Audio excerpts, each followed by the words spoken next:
Hey everybody, I'm Dan Fellows. I'm the two-time World Coffee and Spirits champion and also previous UK Barista champion. And over the past few weeks I've been making coffee on this, the amazing SlayerEDU. So this machine has really challenged the way I approach espresso, given me complete control over my extractions and allowed me to really fine-tune my espressos to pull out exactly the flavours and textures that I want to find in there. So today we're going to be focusing on saturation and the technology that really allows me to get that complete control over my extractions, the needle valve. So this technology has genuinely changed the game for me when it comes to how I think about espresso, and I really want to share that with you today. So let's get started.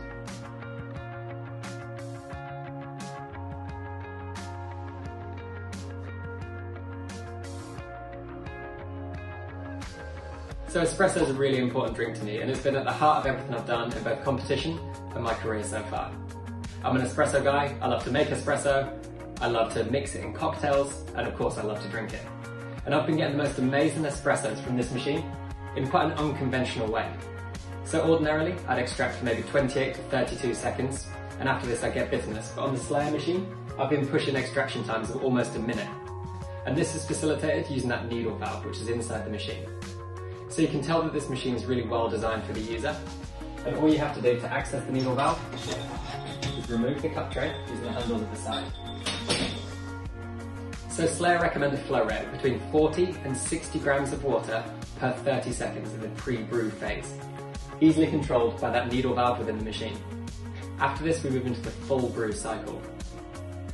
I'm going to be making 3 espressos today, one with a 60 gram per 30 second flow rate in the pre-brew phase, one with 50 grams per 30 seconds, and one with 40 grams of water per 30 seconds in the pre-brew phase.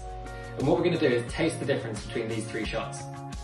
I'm a big believer in only changing one variable at a time when dialing in espresso, and this gives us a real opportunity to truly understand how that change affects what's in the cup. So we're going to be using the same coffee, a Colombian Anaerobic Caturra from Monte Verde. We're going to be using the same brew temperature of 94.0 degrees. We're going to be using the same recipe of 19 grams in and a 38 gram yield, and the same very fine grind size, which ordinarily I wouldn't be able to achieve using a standard 9-bar extraction. So let's get started and make some espressos. So the first thing we need to do is test our current flow rate, and this is really easy to do.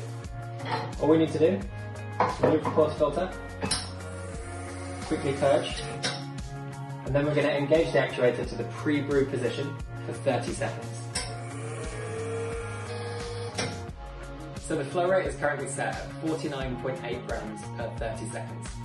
For our 3 espressos, I'm going to increase this flow rate by turning the needle valve counterclockwise and decrease it by turning it clockwise in order to get our 3 extractions. We'll have a look at these, compare how they extract, and then have a taste.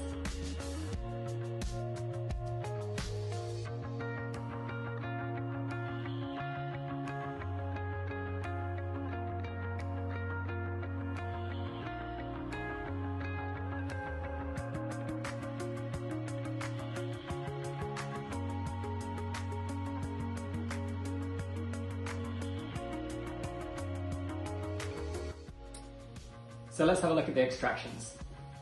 The interesting thing about these shots is that they all had the same total contact time of 50 seconds, which I didn't expect at all.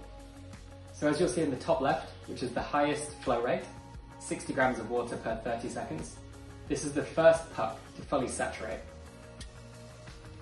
followed by the 50 grams and the 40 grams.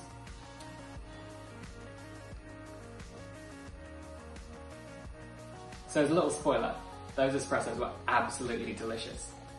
The really interesting thing for me was that I just changed a single variable, which is the flow rate using the needle valve. And this had a huge impact specifically on the acidity and taste balance of the cup. So when we had the shorter pre-brew phase with the higher flow rate, I found that the acidity was delicious. It was kind of tartaric, citric. We had a lot of red fruit in there, kind of cherry, red apple, a little bit of red grape in there. But as we lengthened out that pre-brew phase by restricting the flow rate, particularly down to the 40 grams per 30 second pre-brew phase, this acidity got even more complex. We got tropical fruit in there, we had a little bit of passion fruit, pineapple, papaya. It was so sweet, it's ridiculous, with no bitterness coming through at all. And the body was really sugary, really kind of heavy and viscous. And it was so good to have so much control over the espresso. So now we've got a good understanding of how the needle valve works and how it controls the saturation of the coffee. We're going to be exploring even further.